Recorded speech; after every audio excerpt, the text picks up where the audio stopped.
Hi there, Carmen Hope Thomas here, giving you a demonstration of my apple, carrot, and ginger muffins. I made them from scratch and they're totally vegan.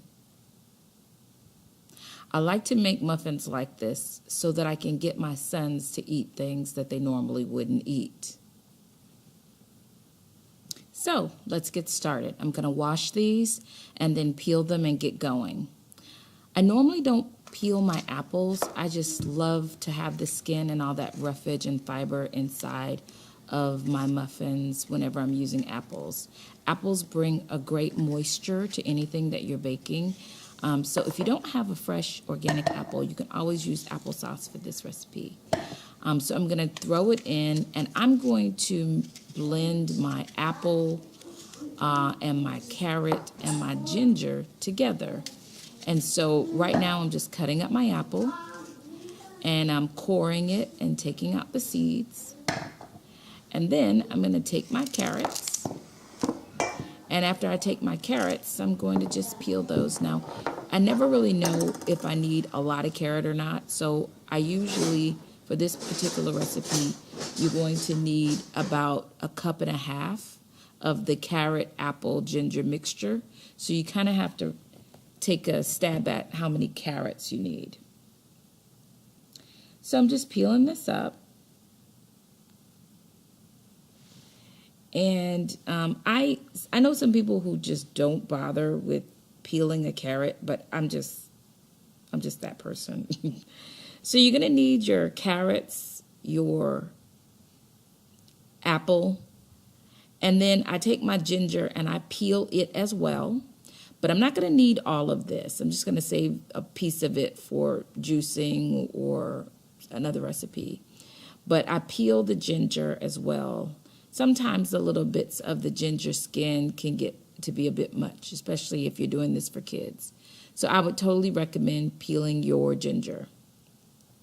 So for this recipe, you're going to need apples, carrots, ginger, and you're going to also need a banana. And the banana adds the sweetness that you need, and it also adds moisture as well. So for right now, I'm peeling up my ginger, and I keep my bananas, especially when they ripen, I just throw them in the freezer. Sometimes I make a quick ice cream with it or use it in a recipe. And so here's my ginger. I'm going to cut this, and I don't know, you're looking at about maybe 1 inch. I'm going to hold on to this big piece, but you see this, that's pretty much what you'll need. So I'm going to take all of this and I'm going to blend it together in my little food processor slash ninja bullet thing here.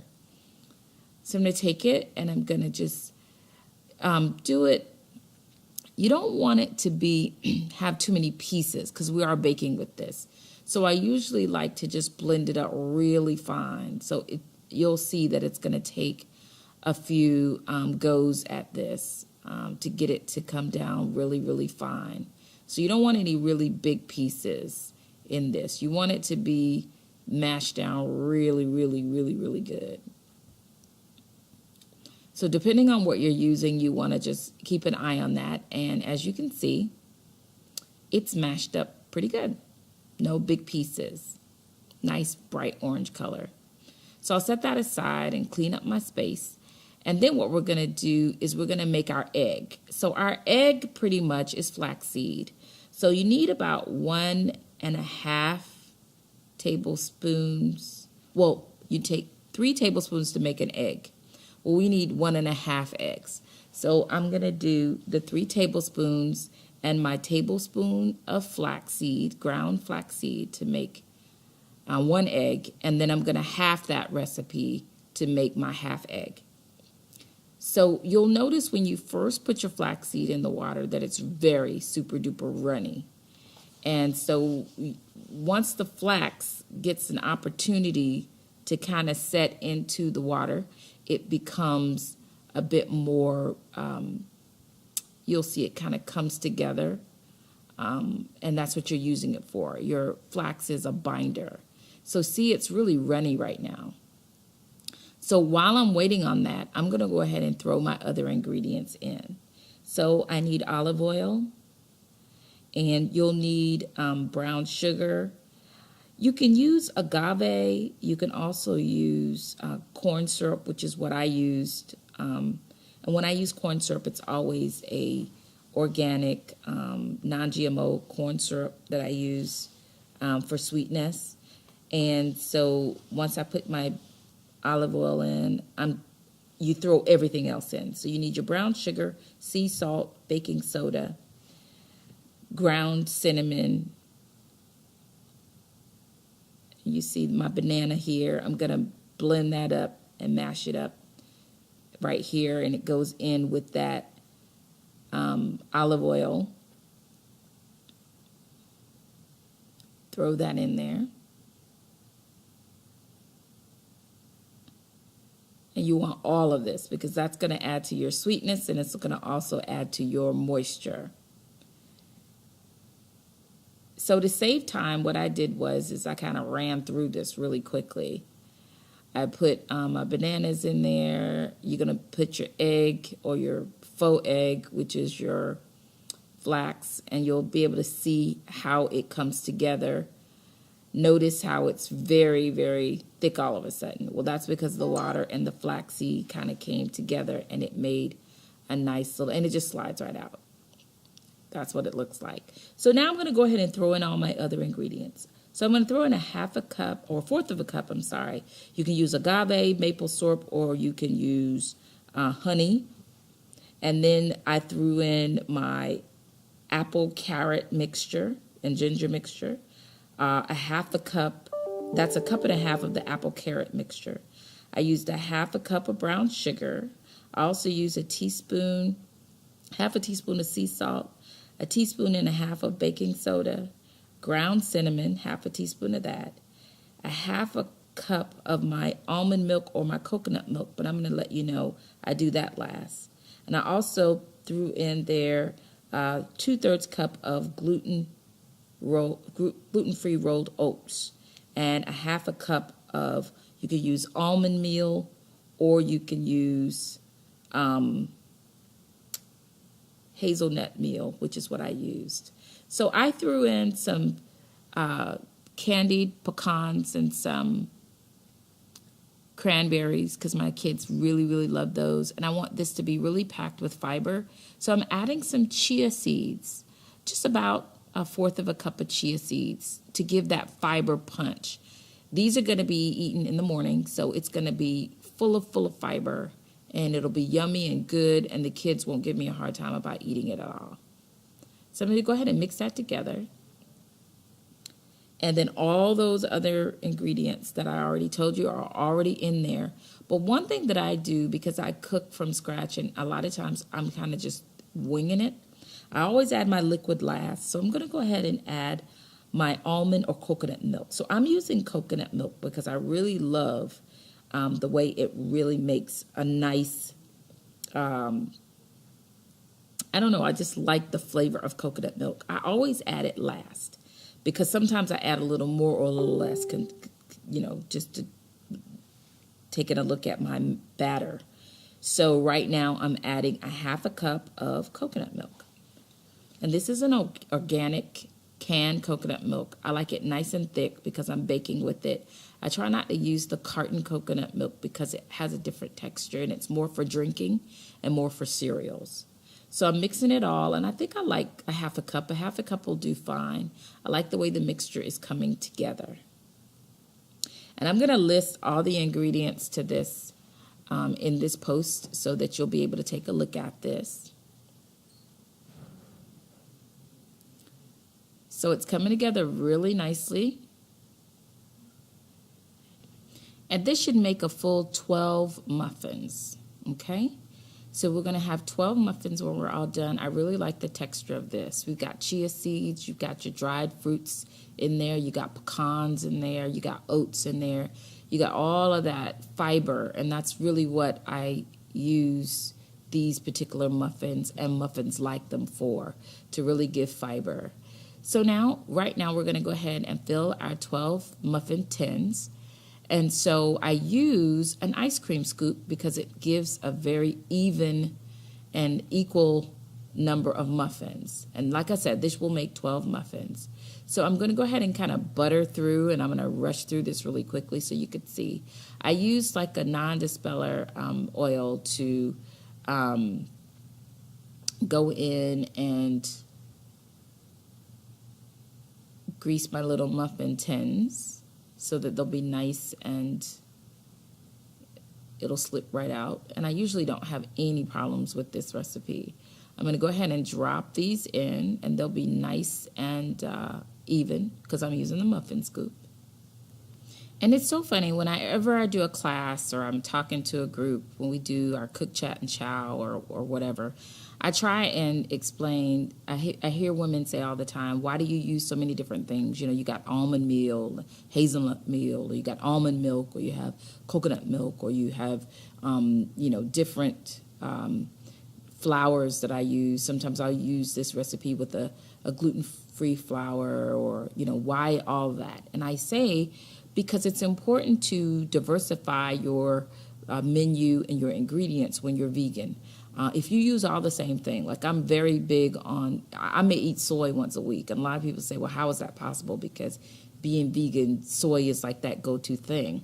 Well, you can do it. And so I'm going to go ahead and put these in the oven. And I admonish you that when you do what you do, you kind of mix up your ingredients so that you don't have all the same thing. So right now what we're going to do is make a little light icing, nothing major, that I'm going to add here. I use that same Earth Balance oil.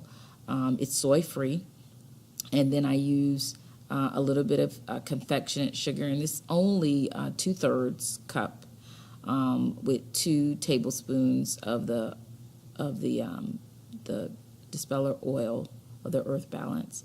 And then what I like to do is add a little coconut milk. So I'm going back to coconut milk, but you can easily mix it up and add some almond milk, or flax milk is one of my favorite milks to use with a recipe like this, because to me it adds some diversity.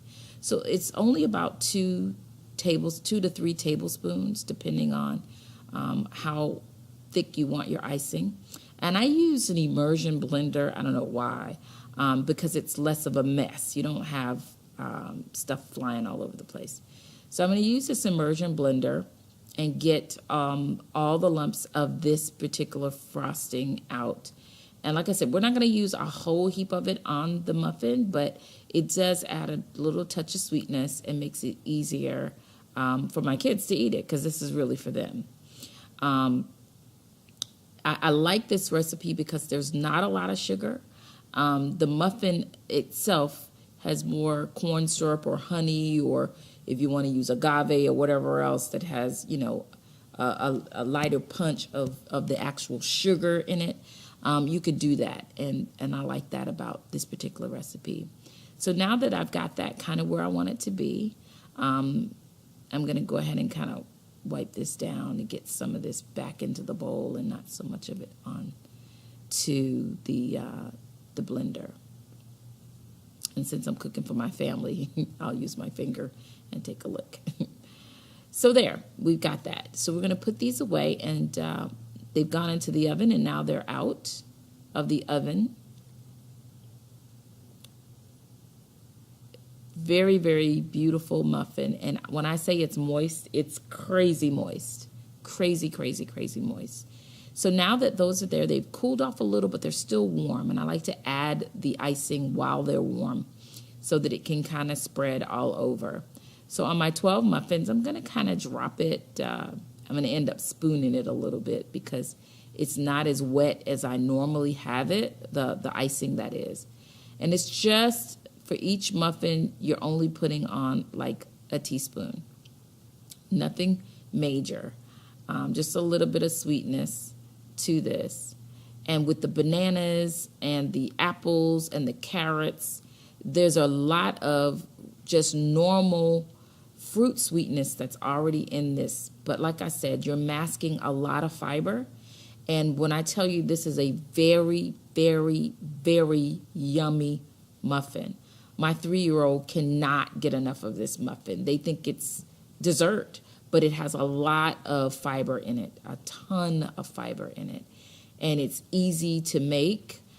It has a lot of moving parts, like I mentioned before, but I do that on purpose when I'm making a breakfast muffin. And the icing is totally, totally optional. You don't have to do the icing, and it's still good. But since they're for my kids, I usually do the icing. So I've allowed it to cool just a little bit, and you'll get an opportunity to just see how moist this muffin is as I pull it out. They hold together really well. I normally don't have any issues getting it out when I do this recipe. And so, as you can see, when you look at it, it's a beautiful muffin, just gorgeous. Cooked up really nice. This is your classic breakfast muffin.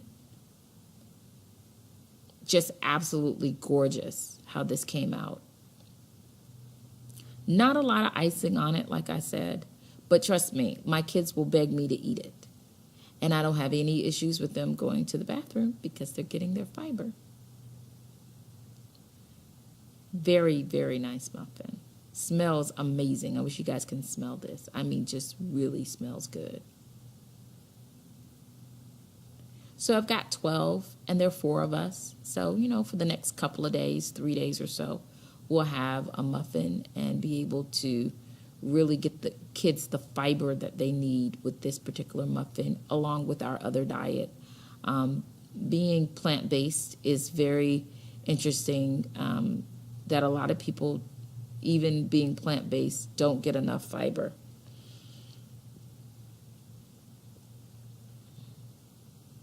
And there you have it. So if you like this, like my post and tell me your thoughts. I'm Carmen Hope Thomas, your Seventh Day Gourmet. Like us on Facebook at Seventh Day Gourmet. And also you can post some of your recipes. Tell me what you think about this particular recipe if you get a chance to try it. And I'll see you again next time. Thanks.